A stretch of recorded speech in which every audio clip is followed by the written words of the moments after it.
Imagine une vie dans laquelle chaque journée a un sens, où tes actions, tes pensées et tes décisions avancent toutes dans la même direction, de manière organisée et solide. Ça a l'air difficile, n'est-ce pas?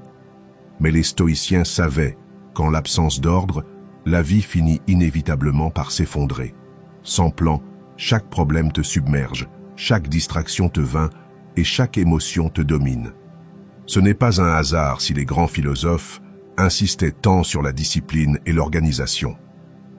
Aujourd'hui, je vais te dévoiler 12 leçons essentielles du stoïcisme pour que tu puisses prendre le contrôle total de ta vie. Si tu mets en pratique ces idées, non seulement tu cesseras de te sentir perdu, mais tu bâtiras une existence solide et sereine. Avant de commencer, dirige-toi vers les commentaires et écris « Aujourd'hui, je m'engage à mettre de l'ordre dans ma vie » et franchir la première étape vers ta meilleure version. Écris-le maintenant et rends-le réel. Mais avant de commencer, comme d'habitude, si tu trouves de la valeur dans ces vidéos, je t'encourage à t'abonner et à activer les notifications pour être au courant des dernières nouveautés. Commençons. Leçon 1. Réveille-toi. Ta vie ne va pas se remettre d'elle-même en ordre. C'est la vérité que beaucoup fuient tant que la douleur reste supportable, jusqu'à ce qu'elle devienne insoutenable. On nous a appris à attendre, à avoir foi en ce que quelqu'un ou quelque chose viendra nous sauver, résoudre nos problèmes, nous offrir une nouvelle chance, sans que nous ayons à lever le petit doigt. Mais la dure réalité est celle-ci. Personne ne viendra te sauver. Il n'existe ni mentor, ni partenaire, ni ami, ni patron, ni gourou, capable de faire à ta place le travail que toi seul peux accomplir. Le désordre que tu ressens, à l'intérieur comme à l'extérieur, est la conséquence directe de chaque choix que tu as évité, de chaque discussion inconfortable que tu as repoussée, de chaque habitude que tu savais néfaste, mais que tu as continué d'alimenter. Tant que tu refuseras d'admettre que tu es le premier responsable de l'état dans lequel tu te trouves, tu resteras prisonnier. Et ce n'est pas une punition. C'est un simple enchaînement de conséquences. Le chaos extérieur, accumulation de tâches, relations néfastes, dettes, insatisfaction, manque d'orientation, n'est rien d'autre que le reflet de ton désordre intérieur. Pourtant, tu es là, persuadé qu'il est normal de vivre épuisé, confus, insatisfait. Le plus dangereux, ce n'est pas le chaos lui-même, mais la façon dont tu finis par t'y habituer, dont ton esprit commence à le voir comme faisant partie de ton identité. Je suis comme ça, te dis-tu. Ma vie est comme ça. À cet instant, tu es tombé dans le piège le plus destructeur qu'il soit, croire qu'il n'y a pas d'issue.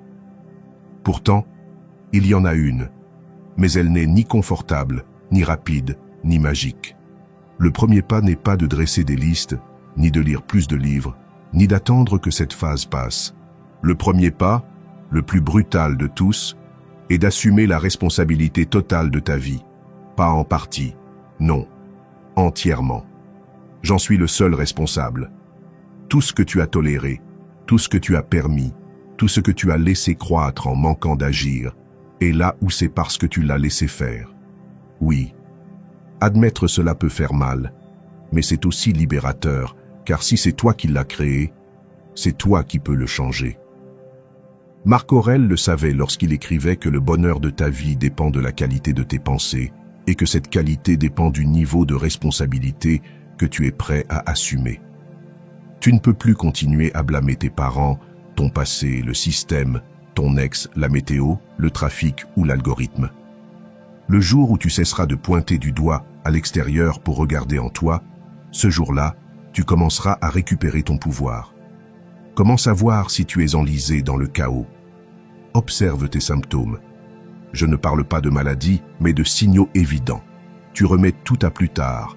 Tu es entouré de gens qui ne t'inspirent pas. Tu te plains plus que tu ne remercies. Tu vis en réagissant, plutôt qu'en étant conscient. Ton corps est fatigué sans raison apparente. Et quand personne ne te voit, tu as le sentiment de gâcher ton potentiel. c'est le cri silencieux de ton âme qui te supplie de te réveiller. Mais tu préfères l'étouffer avec des distractions, de la nourriture, des séries, de l'alcool, des réseaux sociaux, n'importe quoi pour ne pas avoir à affronter l'évidence. Ta vie ne changera pas tant que toi, tu ne changeras pas. Épictète enseignait que nous ne pouvons pas contrôler ce qui arrive, seulement la façon d'y répondre. La question est, vas-tu continuer à réagir comme une victime ou vas-tu enfin répondre en tant que protagoniste de ta propre histoire? Tu as le choix d'utiliser ta souffrance pour alimenter des excuses ou comme un moteur. Personne ne te relèvera. Ce n'est pas une raison pour abandonner, mais pour te renforcer. Parce que si tu fais le premier pas, si tu prends le commandement, tout commence à changer. Pas parce que le monde devient plus juste, mais parce que toi, tu deviens plus fort. Le monde reste pareil, mais tu n'es plus la même personne. Aujourd'hui est le jour où tu te tiens devant le miroir sans tricher, où tu cesses de te mentir, où tu fais ce que tu sais devoir accomplir. Tu n'as pas besoin d'être motivé, simplement d'en avoir assez de rester pareil. Réveille-toi. Ta vie ne va pas se remettre d'elle-même en ordre. Lève-toi, prends le contrôle et commence à bâtir la version de toi à laquelle tu as droit. Ce ne sera pas facile, mais ce sera le tien. Si tu te sens concerné, ne passe pas outre. File dans les commentaires et écris « Aujourd'hui, je prends le contrôle ». Que cela soit ton premier acte de responsabilité. Leçon 2. Ton agenda et ton âme. Même si cela semble exagéré, ce ne l'est pas. Parce que ce que tu fais chaque jour, heure après heure, tâche après tâche, détermine silencieusement qui tu es et qui tu deviens. Ce ne sont pas tes pensées à ton endroit qui façonnent ta vie, mais ce que tu fais de ton temps. Chaque fois que tu acceptes, que tu dis « oui » à quelque chose qui ne te tient pas à cœur, tu vends une partie de ton existence. Et pas en échange de liberté, mais de distraction, de validation, d'une fausse impression de mouvement. Il y a une vérité inconfortable que beaucoup fuient. Si tu ne conçois pas ton emploi du temps, quelqu'un d'autre le fera à ta place. Et ce quelqu'un peut être ton patron, le flux constant de tes réseaux sociaux, tes peurs, ou n'importe quelle personne assez futée pour tirer parti de tes indécisions. Le temps, à la différence de l'argent, ne se met pas de côté. Soit tu l'investis, soit tu le gaspilles. Il n'y a pas d'entre-deux. On nous a fait croire qu'être débordé est un signe de réussite, que si tu ne cours pas dans tous les sens, si tu ne réponds pas à des messages sans arrêt, si tu n'es pas en réunion toute la journée, alors tu perds ton temps. Pourtant, être occupé n'équivaut pas à être productif. En fait, beaucoup de ceux qui travaillent le plus avancent le moins. Pourquoi? Parce qu'ils manquent de clarté, qu'ils confondent agitation et progrès, que leur agenda n'est pas construit avec intention, mais à partir de réactions. Le résultat? Des journées passées à gérer des urgences plutôt que ce qui est important. Les semaines se répètent et les années s'envolent en te laissant l'impression d'avoir fait énormément de choses sans avoir accompli grand-chose. Marc Aurèle le disait déjà depuis des siècles.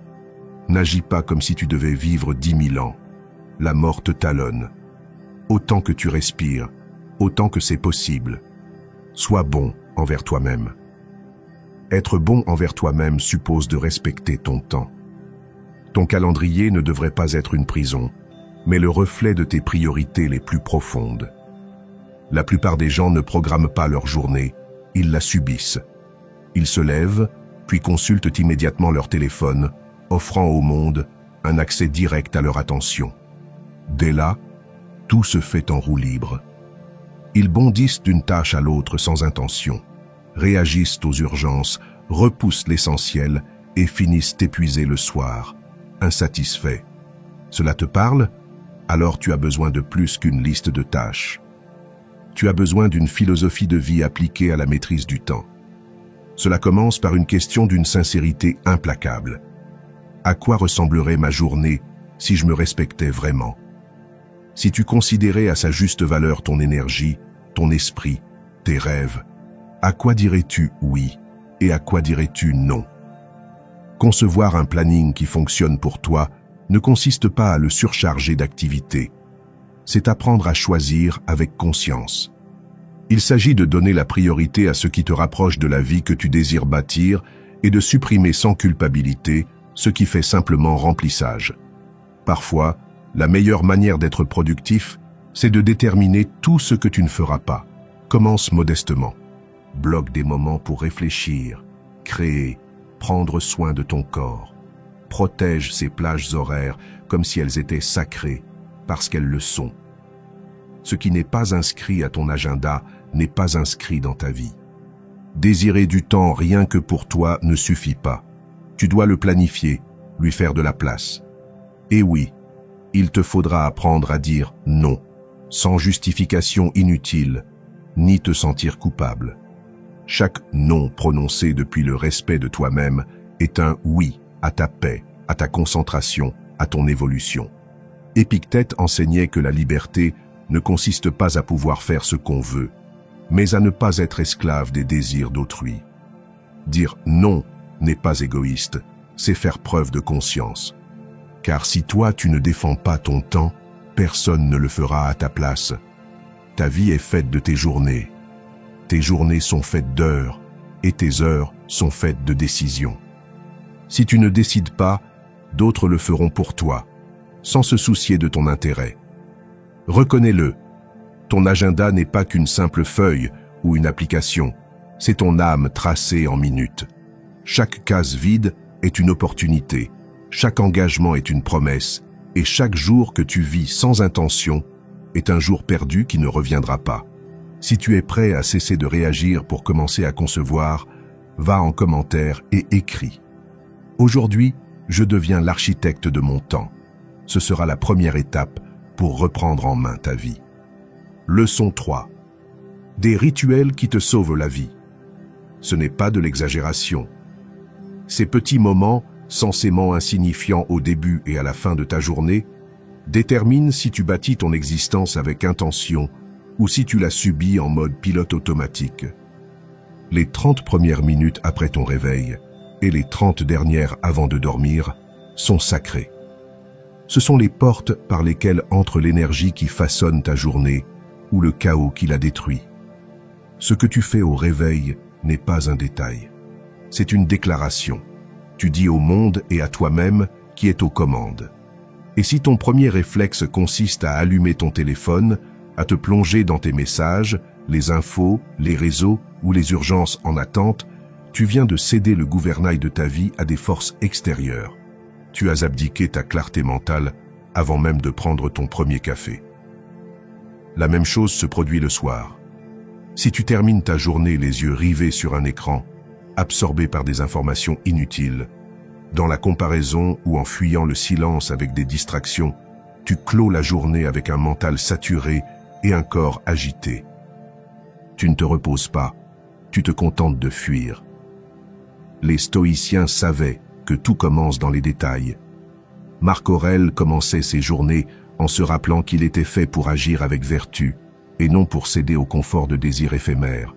Toi aussi, tu peux reprendre la main sur ton temps et ton mental en choisissant de ritualiser ton réveil et ton coucher.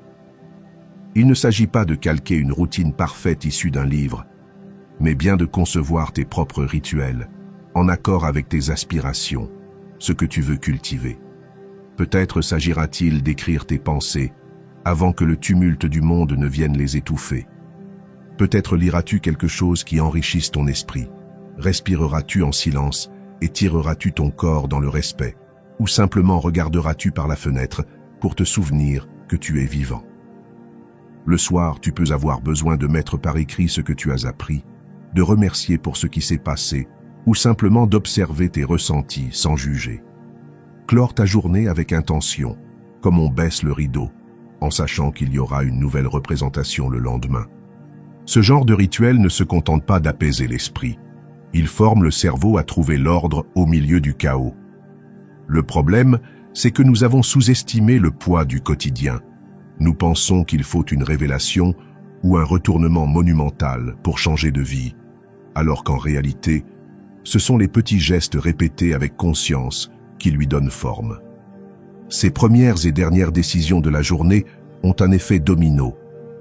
Si tu commences en désordre, tout le reste sera entraîné par le désordre.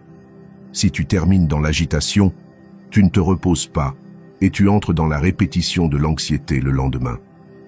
C'est pourquoi il est indispensable de chasser les distractions avant qu'elles ne te chassent et ne te détruisent. Ton téléphone en soi n'est pas le problème. Le problème, c'est la relation que tu entretiens avec lui. Les notifications ne sont pas l'ennemi. L'ennemi, c'est ta dépendance à leur égard. Chaque fois que tu choisis une distraction, tu déclares « Ceci mérite davantage mon attention que ma paix, ma clarté, mon objectif ». Et ce choix, répété tous les jours, détruit insensiblement ta vie.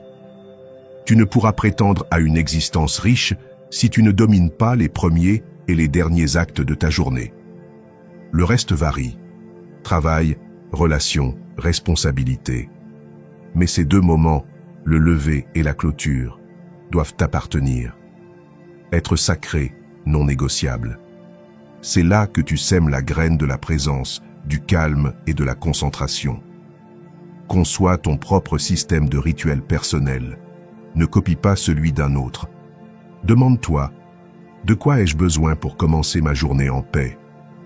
Qu'est-ce qui m'aide à la terminer dans la sérénité? Invente ta formule. Protège-la. Qu'elle fasse partie de ton identité. Quand ces rituels deviennent naturels, tu remarques quelque chose d'important. Les journées cessent de ressembler à un champ de bataille continu et commencent à se dérouler comme quelque chose que tu diriges. Non pas parce que tout est parfait, mais parce que tu ne subis plus la force d'inertie.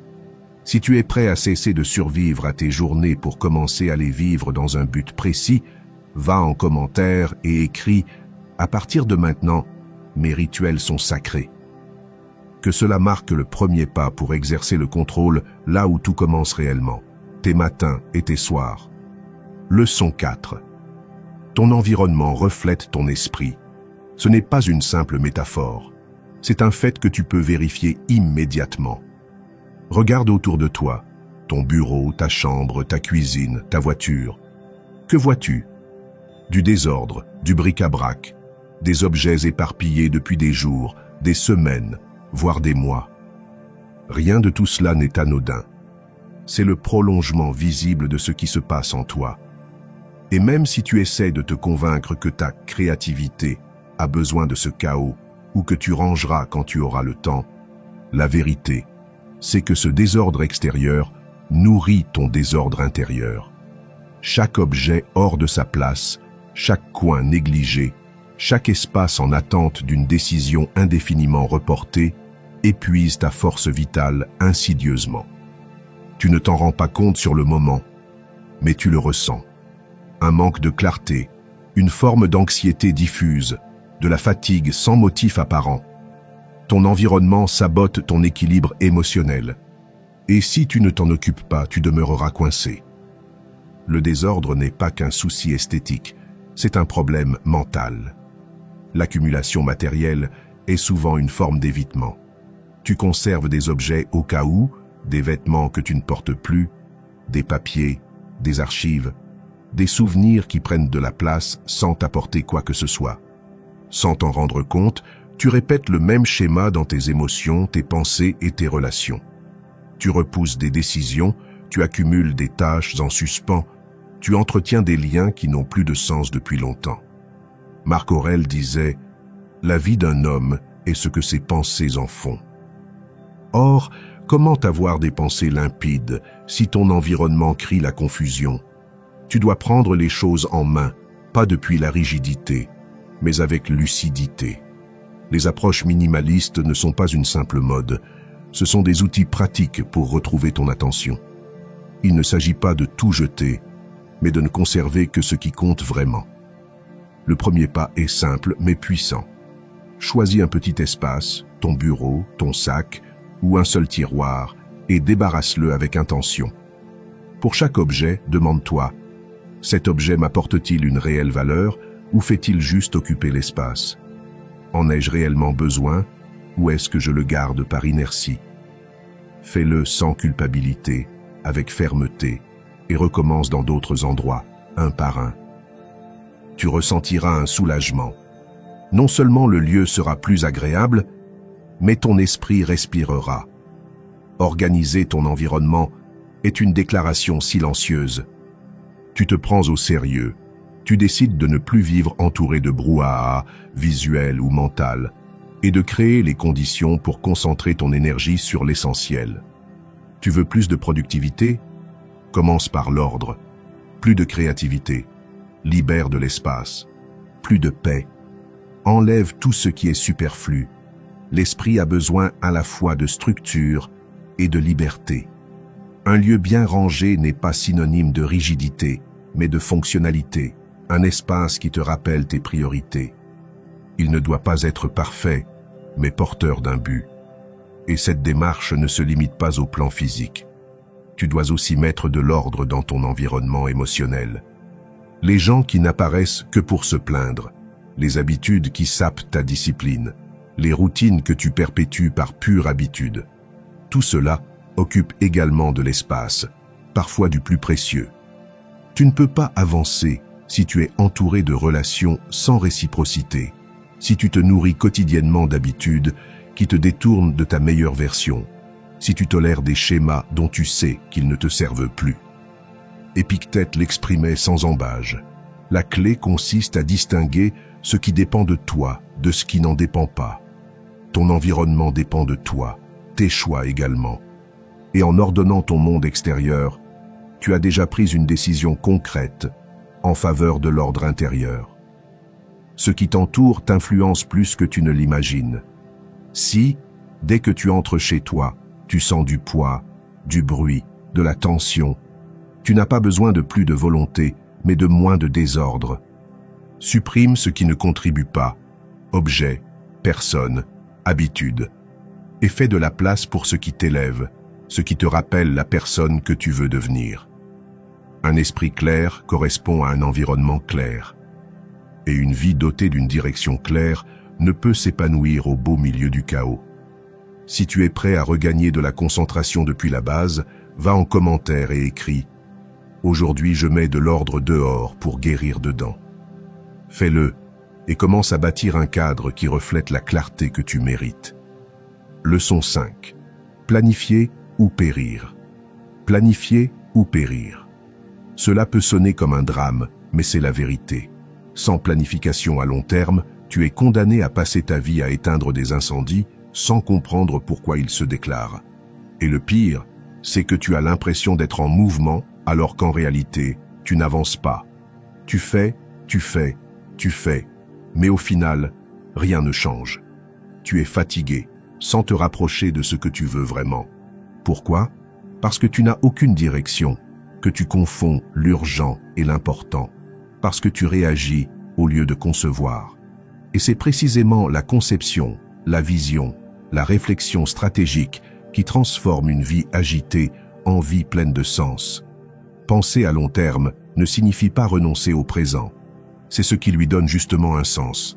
C'est saisir que chacune de tes décisions aujourd'hui construit ou détruit la personne que tu seras demain.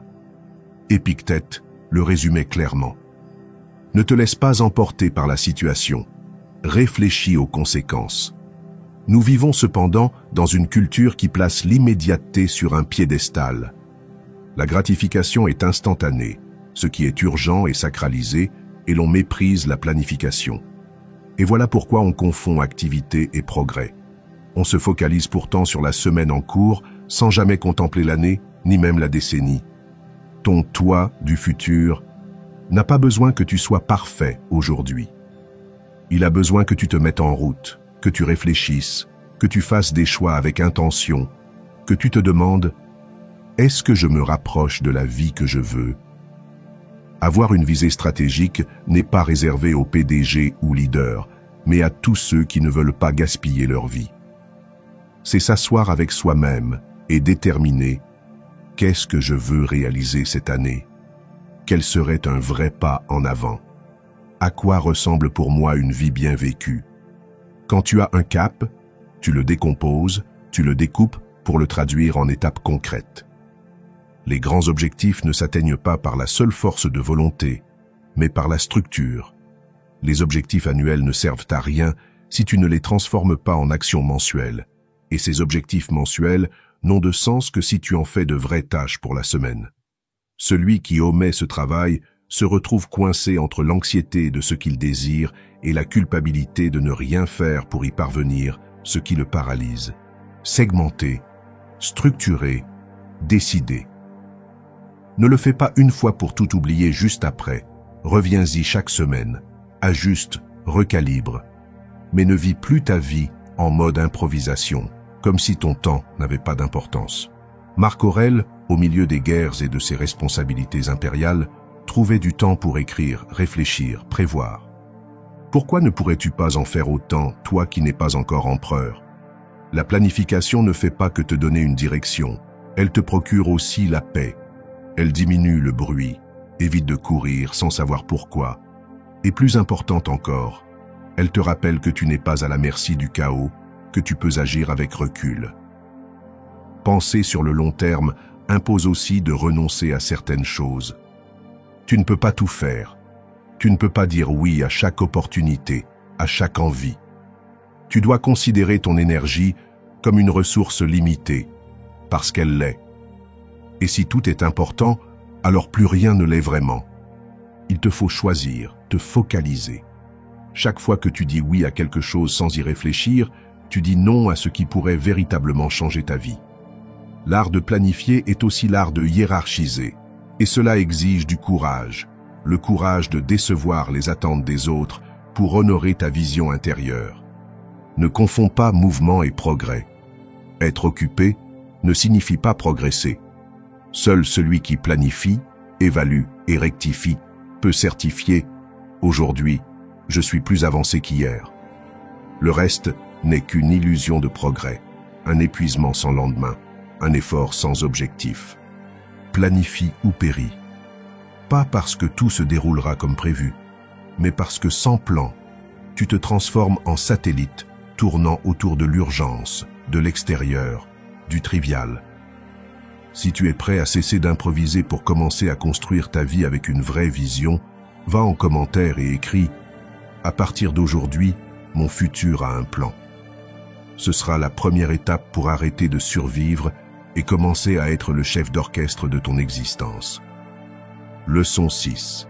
Ce que tu consommes influence ta pensée. Ce n'est pas une passade ou quelques jolis termes de productivité. C'est une nécessité urgente.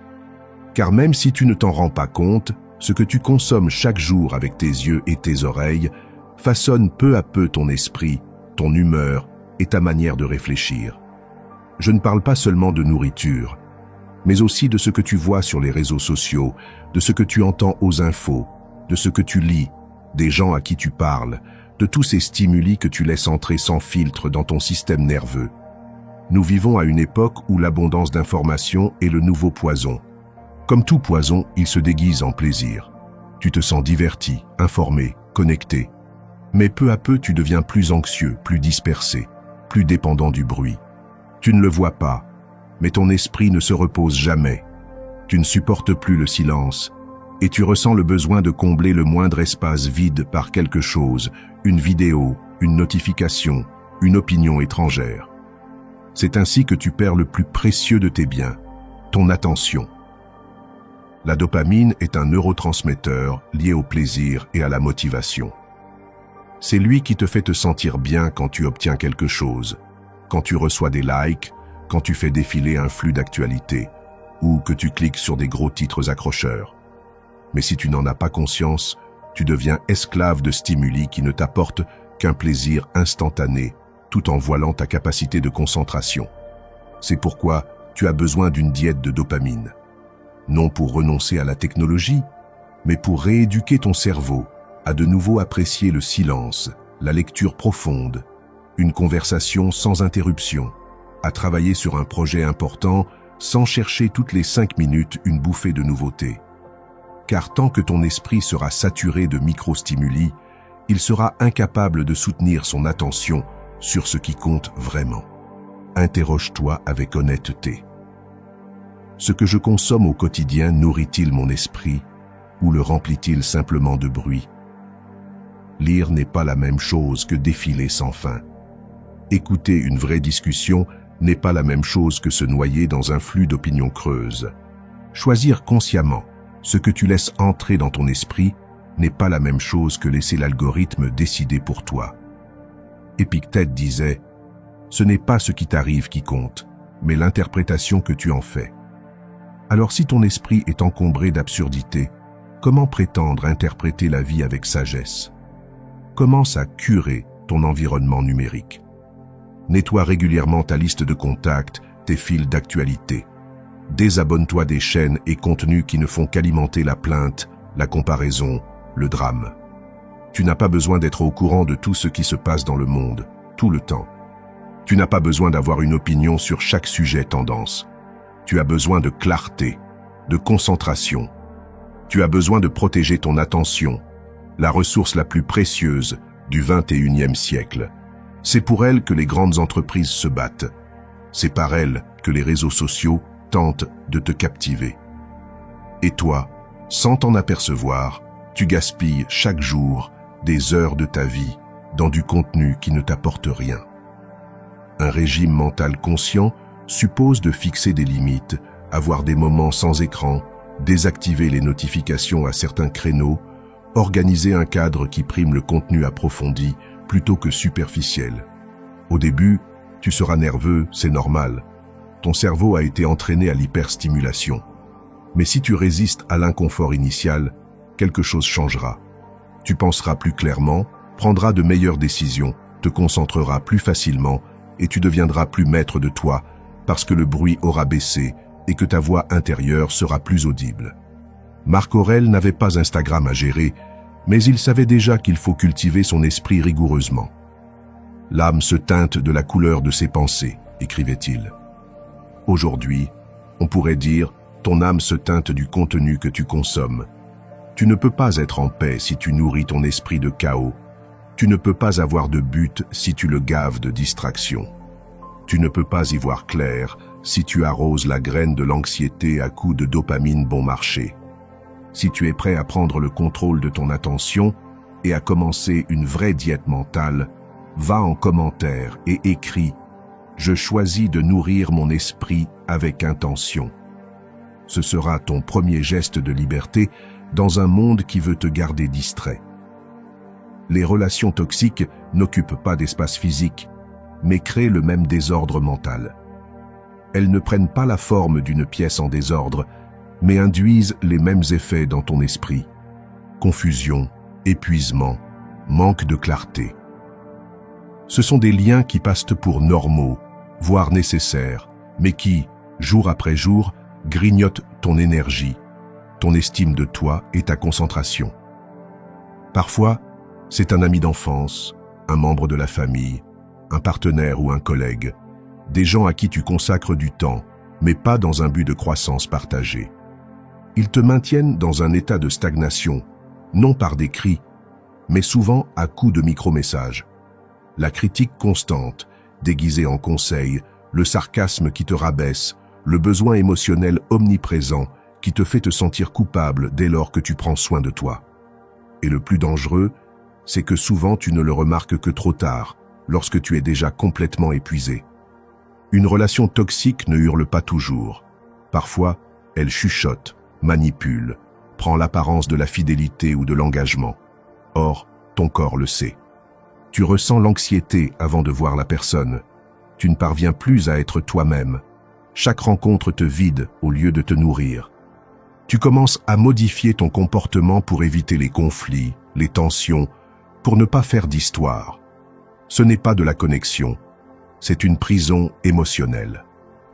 Marc Aurèle disait « Tu dois protéger ton esprit plus que toute autre chose, car c'est de lui que dépend ta vie. » Entouré de gens qui sèment le doute, l'insécurité ou la culpabilité, ton esprit se transforme en un champ de bataille permanent. Le premier pas est d'identifier ces liens, pas en les jugeant, mais avec lucidité. Demande-toi, est-ce que je me sens plus léger ou alourdi après avoir passé du temps avec cette personne? Puis-je m'exprimer librement ou dois-je constamment faire attention à mes propos? Cette personne me pousse-t-elle à grandir Ou sabote-t-elle mes efforts au nom d'un soi-disant réalisme? Les réponses ne sont pas toujours confortables, mais elles sont indispensables, car tant que tu fréquenteras des relations qui t'éparpillent, avoir une direction sera impossible. Tu pourras avoir une supervision, d'excellentes habitudes et des plans solides. Si ton entourage n'est pas en phase avec ta croissance, tu finiras bloqué. Et voici un point essentiel. Fixer des limites radicales. Pas des limites passives, ni de longues justifications. Des limites claires, fermes et si besoin définitives. Tout le monde ne mérite pas d'avoir accès à toi. Tout le monde ne peut pas entrer dans ton espace mental et émotionnel sans tri. Tu as le droit de choisir avec qui tu partages ton temps, ton énergie, ta vulnérabilité. Épictète le disait avec sagesse. Ne laisse pas n'importe qui entrer par la porte de ton jugement conscient. Ce n'est pas de l'égoïsme, c'est prendre soin de ta santé mentale. C'est de l'amour-propre. C'est comprendre que ta paix vaut plus que tout lien fondé sur l'habitude ou le passé. Il ne suffit pas d'éliminer ce qui est toxique. Il faut cultiver des relations qui t'aident à t'ordonner intérieurement. Des gens qui t'élèvent par leur exemple plutôt que par des mots. Qui ne se définissent pas en rivalisant avec toi, mais qui se réjouissent de tes progrès. Qui te contestent et t'encouragent avec respect. Qui t'inspirent sans te mettre la pression. Et surtout, qui te permettent d'être plus toi-même, pas moi. Ces relations ne se contentent pas de t'apporter du calme. Elles t'apportent une direction claire, car elles t'alignent avec la version de toi que tu veux construire. Apprends à t'entourer de gens qui t'harmonisent et non qui te dispersent. Parfois, cela implique de passer plus de temps seul, et c'est très bien. Le silence choisi vaut bien mieux que le tumulte émotionnel d'une relation dysfonctionnelle. Mieux vaut une vraie conversation avec toi-même que 10 discussions de surface avec des gens qui ne te comprennent pas. La solitude choisie est bien plus nourrissante que la compagnie qui fait mal. Quand tu nettoies ton environnement émotionnel, ton esprit s'éclaircit, ton corps se détend et la vie se réorganise de l'intérieur vers l'extérieur. Si tu es prêt à cesser de tolérer les relations qui ne t'honorent pas, va en commentaire et écris « Je choisis de m'entourer de personnes qui m'alignent ». Ce sera ton premier pas vers l'harmonie émotionnelle et ton bien-être t'en remerciera. Leçon 8. Ton corps, c'est aussi de l'organisation. Ton corps n'est pas un accessoire distinct de ton esprit. Ce n'est pas un simple véhicule. Il est le premier environnement, l'espace physique où tout ce que tu rêves, penses, ressens et décides prend place. Le négliger ou le traiter comme quelque chose de secondaire est une erreur qui, tôt ou tard, te coûtera cher, car l'état de ton corps conditionne directement ta clarté mentale, ton énergie, ta capacité de concentration et ton équilibre émotionnel. Comment espérer de la concentration, de la sérénité, de la volonté si ton corps est exténué, enflammé, déconnecté de toi? La liaison est profonde. Quand ton corps bouge, ton esprit se réorganise. Le sport n'a pas pour seule finalité l'apparence ou la santé physique. C'est un outil quotidien de nettoyage mental. Chaque fois que tu fais bouger ton corps, tu purges des tensions accumulées, tu augmentes la dopamine naturellement, tu oxygènes le cerveau, tu améliores ton humeur. Pas besoin de t'entraîner comme un athlète olympique, ni de te compliquer la vie. Prends de petites habitudes quotidiennes. Marcher avec conscience, t'étirer au réveil, soulever quelques poids de manière raisonnée, pratiquer une respiration profonde en bougeant. L'important, ce n'est pas l'intensité, c'est la constance. Le mouvement quotidien n'est pas un caprice, c'est un acte d'organisation intérieure. Le repos est tout aussi essentiel. Nous vivons dans un monde qui voue un culte au fait d'être constamment actif, qui jauge ta valeur personnelle à ta productivité, mais qui oublie que la récupération n'est pas une perte de temps, c'est un investissement dans ta clarté. Un esprit saturé n'a pas besoin de davantage de café, mais de plus de sommeil réparateur. Un corps fatigué n'a pas besoin de plus de motivation, il a besoin de répit. Marc Aurèle le comprenait. N'use pas tes forces au-delà de tes limites naturelles. Le repos, le sommeil récupérateur et les pauses conscientes sont les fondements essentiels d'une vie bien orchestrée, pas des luxes. Tu ne peux pas non plus parler d'organisation corporelle sans aborder l'alimentation. Manger ne concerne pas seulement ton corps, c'est aussi directement lié à ton esprit. Les sucres raffinés, les produits ultra transformés, l'alcool excessif n'abîment pas que ton apparence. Ils sapent aussi ta clarté, ton énergie, ton focus. Voilà pourquoi mieux manger n'est pas qu'une démarche esthétique, c'est une stratégie mentale. Une alimentation organisée, riche en aliments réels, en nutriments que réclame ton cerveau, est un acte de respect profond envers ton potentiel. Ne mange pas pour combler des manques affectifs. Mange pour mieux réfléchir, mieux agir, te sentir plus fort à tous les niveaux. Ton corps est le récipient de ta vie. Comme tout récipient, s'il n'est pas entretenu, il se détériore. Il ne s'agit pas d'aspirer à la perfection physique, mais de cultiver un état corporel qui te soutienne et te serve de base à tout le reste. Un esprit brillant enfermé dans un corps faible restera limité. Un grand objectif soutenu par un corps fragile courra toujours un risque. L'ordre commence à la maison. Et ton corps, c'est ta première maison. Pas de radicalité, mais de la conscience. Bouger chaque jour, donner la priorité au sommeil, manger intelligemment, respecter les cycles naturels de ton énergie, bâtir un mode de vie physique qui, loin de t'accabler, te soutient. Quand ton corps va bien, ton esprit a l'espace nécessaire pour mieux réfléchir, mieux décider, mieux créer. Si tu es prêt à traiter ton corps comme le premier acte d'organisation de ta vie, va en commentaire et écris. Aujourd'hui, je commence à ordonner mon énergie de l'intérieur. Ton esprit, ton objectif, ton avenir te remercieront. Leçon 9. Organise tes finances. Finances chaotiques, vie chaotique, une vérité inconfortable que beaucoup préfèrent ignorer jusqu'à ce que ce désordre financier leur explose au visage. Car l'argent, même s'il n'est qu'un moyen d'échange, impacte toutes les sphères de ton existence. Ta paix mentale, tes choix, tes relations, ta capacité à te projeter dans le futur. Si tu ne mets pas d'ordre dans tes finances, ce sont elles qui organiseront ta vie, mais pas pour ton bien. Vivre au bord du gouffre, à compter tes sous, à craindre chaque facture, chaque imprévu, ça n'a rien de la liberté.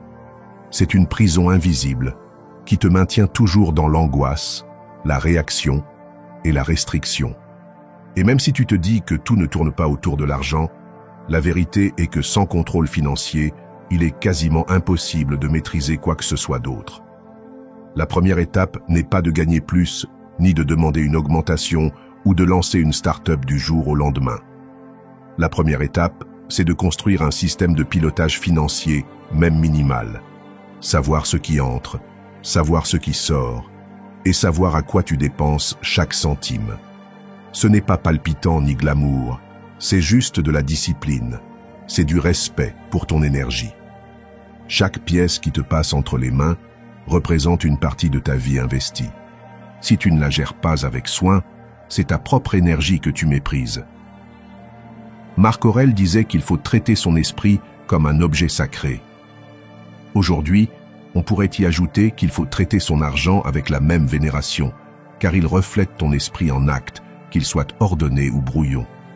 Le contrôle financier ne consiste pas à tout restreindre, ni à vivre dans la pauvreté, mais bien à acquérir de la lucidité. Chaque dépense a un sens. Apprendre à dépenser intentionnellement et non par pulsion. Car chaque fois que tu achètes pour étouffer une émotion, pour combler un vide, pour impressionner les autres, tu perds non seulement de l'argent, mais aussi du contrôle. Et le contrôle que tu abandonnes dans ces petites décisions se transforme en crise quand le chaos atteint son paroxysme. Combien de fois as-tu justifié un achat en disant « je le mérite » alors qu'en réalité, tu te payais de l'anxiété en perspective. Épictète enseignait la distinction entre ce qui dépend de nous et ce qui n'en dépend pas. Tes habitudes de dépenses dépendent de toi, tes décisions financières aussi. Ordonner tes finances suppose également d'éliminer les dettes mentales, les engagements non tenus, les factures en suspens, les promesses financières que tu traînes mois après mois comme un fardeau insidieux. Il ne s'agit pas seulement de dettes d'argent, mais aussi de ce stress permanent, cette pensée qui te rappelle que tu dois quelque chose, que quelque chose de non résolu te vole ta tranquillité. Chaque dette que tu portes, perçue ou non, occupe un espace dans ton esprit, te fatigue, t'use, t'empêche de te concentrer. Te délivrer de ce poids n'est pas juste un acte financier, c'est un acte de préservation mentale. Et comme pour tout dans la vie, tu commences petit. Régler ce que tu dois, cesser d'accumuler sans fin, construire un matelas de sécurité, fût-il modeste, vivre en dessous de tes moyens pour bâtir au-delà de tes espérances. Le désordre financier n'est pas seulement un souci pratique, c'est le reflet de certains mécanismes mentaux à corriger. Quand tu t'appliques à cela, tout se métamorphose. Ton sentiment de dominer ta vie revient, tu prends tes décisions sereinement, tu investis en toi plutôt qu'en plaisir éphémère, et tu vis avec plus de dignité, de légèreté, de clarté. N'attends pas d'être au fond du gouffre. Ne laisse pas ta vie être une perpétuelle réaction à des problèmes que tu aurais pu prévoir. Ne confonds pas un moment de satisfaction immédiate avec un vrai progrès. Gérer ton argent, c'est aussi structurer ta vie. Il n'est pas question de devenir riche, mais de devenir libre. Si tu veux vraiment reprendre le contrôle sur ta vie en commençant par tes finances, va en commentaire et écris. Aujourd'hui, je mets de l'ordre dans mon argent et dans mon esprit. Chaque pièce que tu protèges est un pas de plus vers ta véritable liberté. La décision est sans appel. Chaque jour, tu te trouves face à ce choix, parfois sans même t'en rendre compte. La technologie peut décupler ton temps, élargir tes capacités d'organisation et simplifier ta vie d'une façon jadis inimaginable. Ou bien elle peut morceler ton attention, éparpiller ton esprit et te piéger dans des boucles de distractions infinies. L'outil en lui-même n'en est pas la cause. Tout dépend de l'usage que tu en fais. Tu peux recourir à différentes applis et outils numériques pour accomplir plus, te concentrer davantage, structurer ta vie de manière plus intentionnelle. Ou bien tu peux finir enchaîné, esclave des flux de notifications, du défilement illimité, de l'illusion d'être connecté alors que tu t'éloignes de toi-même. Le premier pas, c'est d'en être conscient, d'employer la technologie comme un moyen, non comme une finalité. Tu n'as pas besoin de supprimer ton smartphone ni de fuir le monde digital. Tu dois juste le dompter, te souvenir que c'est toi qui commandes. Utilise des applis de liste pour vider ton esprit, pas pour le saturer de tâches inutiles. Programme des rappels pour installer de bonnes habitudes, pas pour vivre dans un état d'alerte permanente. Sers-toi de ton calendrier pour concevoir ton emploi du temps, pas pour le surcharger d'activités superflues. Ce n'est pas l'outil, c'est ton intention qui fait la différence. Marc Aurèle évoluait dans un monde infiniment moins saturé de stimuli, mais son conseil est toujours valable. Sois le maître de ton esprit, ou tu seras dominé par lui. Aujourd'hui, on pourrait dire sois le maître de tes écrans, ou ils te domineront. Autre acte crucial d'ordre moderne, le grand ménage numérique. De la même façon que tu mets de l'ordre dans ton espace physique pour apaiser ton mental, tu dois faire de la place dans ton univers digital pour préserver ton attention. Boîte mail pleine, dossiers oubliés, réseau entretenu par le vide. Tout ça n'occupe pas seulement de la place dans ton ordinateur, ça emplit aussi ton esprit. Planifie des créneaux ciblés pour effacer ce qui ne sert plus. Désabonne-toi de newsletters que tu ne lis pas. Supprime les applis qui te prennent seulement ton temps. Classe tes fichiers comme tu organiserais ton salon, en ne gardant que l'essentiel. Développer une relation saine à l'écran est indispensable si tu souhaites vivre avec intention dans ce siècle. Il ne s'agit pas seulement de la quantité de temps passé en ligne, mais de la qualité de ce temps. Instaure des zones et des créneaux sans écran. Au réveil, pendant les repas, avant le coucher. Récupère ces havres de silence, de lecture profonde, de discussion sans interrupteur.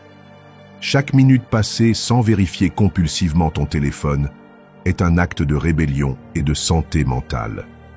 Ne t'attends pas à ce que tes applis ou les réseaux respectent ton attention. Ils ne sont pas conçus pour cela. C'est à toi de la protéger. La technologie est un outil formidable, mais jamais neutre. Elle voudra toujours t'exiger plus de temps, plus de données, plus d'attention. C'est à toi de décider si tu joues ce jeu ou si tu décides de la transformer en un vrai allié. Les systèmes numériques bien utilisés, listes claires, calendriers structurés, rappels conçus avec intelligence, peuvent libérer ton esprit pour réfléchir, créer et mieux vivre. Sans contrôle, cependant, tu deviendras un esclave moderne, hyper connecté et déconnecté de toi-même. Vois chaque appli, chaque notification, chaque clic comme une question. Cela me rapproche-t-il ou m'éloigne-t-il de la vie que je souhaite construire? Si tu n'as pas de réponse affirmative, il est temps de revoir tes usages. Parce que dans un monde où l'attention est la ressource la plus précieuse, ceux qui parviennent à gérer leurs relations à la technologie sont les véritables esprits libres. Si tu es prêt à ne plus être l'esclave de tes écrans et à les utiliser comme des alliés stratégiques, va en commentaire et écris. Aujourd'hui, je prends le contrôle de ma technologie. La vie que tu désires ne se construit pas à force de défilement, mais de conscience. Leçon 11. L'ordre n'est pas linéaire.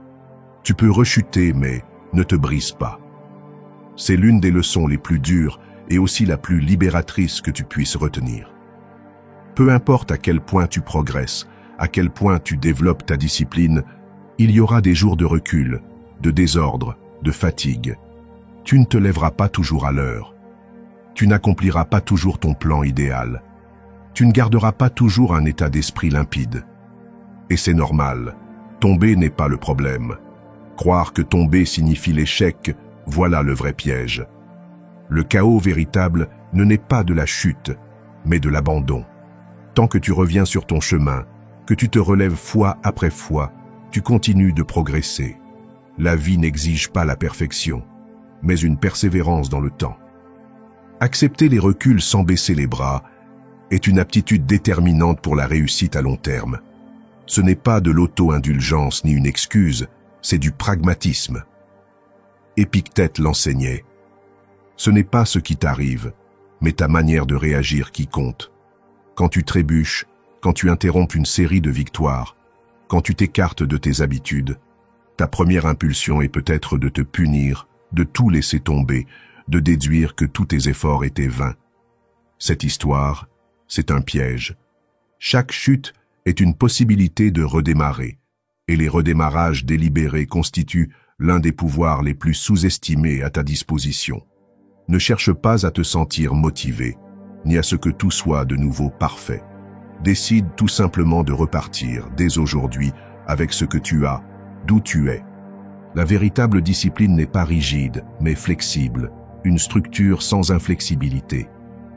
Un arbre trop rigide se brise dans la tempête, un arbre qui plie mais ne cède pas survit. Tu as besoin d'un système de routine et d'habitudes qui te soutiennent, sans t'asphyxier, capable de s'adapter quand la vie fait des siennes. Parce que la vie finira toujours par te contrarier. Il y aura des imprévus, des émotions, des deuils, des débordements. Si ton ordre ne fonctionne que lorsque tout va bien, alors ce n'est pas un vrai ordre. Le véritable ordre, c'est celui qui demeure même quand tout autour est en tumulte. Apprends à mieux tomber à chaque fois, pas à esquiver chaque chute, mais à ne pas dramatiser l'échec, à ne pas faire d'un faux pas une prédiction d'échec total. Marc Aurèle écrivait dans ses pensées pour moi-même. La perfection de caractère consiste à vivre chaque jour comme si c'était le dernier, sans hâte, sans paresse, sans hypocrisie. Il ne dit pas sans échec, il dit avec intégrité. Si tu flanches aujourd'hui, apprends. Si tu recules, réajuste. Si la paresse, la peur ou la distraction t'ont dominé, ne t'y attarde pas. Respire, observe, corrige, reprends la route. Aucune trajectoire vers l'ordre ne se dessine sans passer par le désordre. Il n'y a pas de maîtrise sans chute, pas de force sans cicatrice. Chaque fois que tu te relèves après être tombé, tu ne rétablis pas seulement ce que tu avais. Tu deviens plus fort, plus résilient, plus maître de toi. Pas parce que tu ne tombes plus, mais parce que la chute ne te définit plus. La vie ne consiste pas à fuir le chaos, c'est apprendre à le gérer, à construire une structure intérieure si solide que même si tout s'effondre autour de toi, ta décision d'avancer reste intacte. Voilà l'ordre véritable. Pas une ligne droite, mais un mouvement volontaire malgré les virages, les trous, les embûches. Si tu es prêt à cesser de croire en la perfection et à commencer à bâtir une force à partir de chaque recommencement, va en commentaire et écris « Aujourd'hui je chute, mais je ne me brise pas ». Que ta constance soit plus forte que toutes les chutes. Leçon 12. L'ordre comme un acte d'amour propre. Non comme une contrainte extérieure, non comme une injonction rigide, mais comme un engagement intérieur profond envers toi-même. Le vrai ordre ne naît pas de l'obsession du contrôle, mais de la vénération pour sa propre vie. Chaque espace que tu nettoies, chaque habitude que tu développes, chaque routine que tu respectes n'est pas seulement une démonstration d'efficacité, c'est une preuve de respect. C'est te rappeler que ton temps, ton énergie et ton existence méritent d'être traités comme quelque chose de précieux. Quand tu comprends cela, ta perspective se métamorphose. Ranger n'est plus cocher la case d'une corvée, mais affirmer que ta vie compte, que tu n'es pas là pour végéter dans le chaos, mais pour construire avec détermination. Chaque petit acte d'organisation, clore ta journée correctement, préparer ton espace de travail, prendre soin de ton corps, mettre de l'ordre dans ton environnement, devient une prière silencieuse. Je me respecte suffisamment pour créer de la beauté autour de moi. Marc Aurèle nous rappelle de vivre chaque jour comme s'il était le dernier. Et qu'arriverait-il si tu considérais chaque acte banal comme une part de ton héritage personnel? Félicite-toi pour tes progrès, même minimes, car la régularité ne se maintient pas par la tyrannie d'une exigence absolue, mais par la reconnaissance sincère. Chaque petit pas, chaque journée où tu arrives à être un tout petit peu plus ordonné, plus conscient, est une victoire qui mérite en soi d'être vue. N'attends pas que les grands changements. Sois fier aussi de ces gestes silencieux de discipline quand tu résistes aux tentations de la dispersion, quand tu choisis l'ordre plutôt que le chaos, quand tu te traites avec respect. Fêter tes avancées, c'est renforcer ta persévérance. Sans joie sur le chemin, l'ordre devient une prison. Avec la joie, il se fait libérateur. Transforme tes routines en rituels riches de sens. Inutile de monter une grande cérémonie, mais imprègne chaque geste de ta volonté. Le matin, au lieu de te ruer sur ton téléphone, prends un moment pour te recentrer. Quand tu ranges ton espace, fais-le comme on honore un temple. Quand tu planifies ta journée, sème la gratitude et la détermination dans chaque tâche. En transformant tes actions quotidiennes en actes sacrés d'amour-propre, ta vie ne ressemble plus à une interminable to-do list, mais à une œuvre en construction, en toute conscience. Ne laisse pas ta vie se dérouler par accident. Ne permets pas que le hasard, la précipitation ou l'inertie décident à ta place. Ton existence peut devenir une œuvre d'art si tu choisis de la créer ainsi. Chaque choix délibéré, chaque acte ordonné et chaque rituel ancré dans le présent est un trait de pinceau sur la toile de ta vie. Tu n'as pas besoin de tout contrôler, mais tu peux canaliser ton énergie vers ce qui importe vraiment. Le sacré n'est pas réservé à la religion ni aux grands moments. Il se niche dans la façon dont tu décides de traverser le quotidien. L'organisation, quand elle part de l'amour et pas de la pression, devient un acte spirituel. Pas pour être vu ni applaudi, mais parce que tu sais au fond de toi que chaque journée mérite d'être vécue avec révérence. Toi, tu mérites de vivre dans la révérence. Si tu es prêt à faire de ta vie une œuvre d'art et à transformer l'ordre en un acte sacré d'amour propre, rends-toi dans les commentaires et écris « Dès aujourd'hui, je sacralise mon chemin ». Ta vie est bien trop précieuse pour la vivre en pilote automatique. Si tu es arrivé jusqu'ici, écris dans les commentaires « Mets de l'ordre dans ta vie ». Je t'invite à t'abonner, à activer les notifications et à commenter pour que YouTube sache que ces vidéos aident des personnes comme toi. Cela nous motive à continuer de créer ce type de contenu dans le futur. Je te suggère de voir les 2 dernières vidéos que nous recommandons. Je te remercie sincèrement pour ton temps et ton soutien. On se retrouve pour notre prochaine aventure.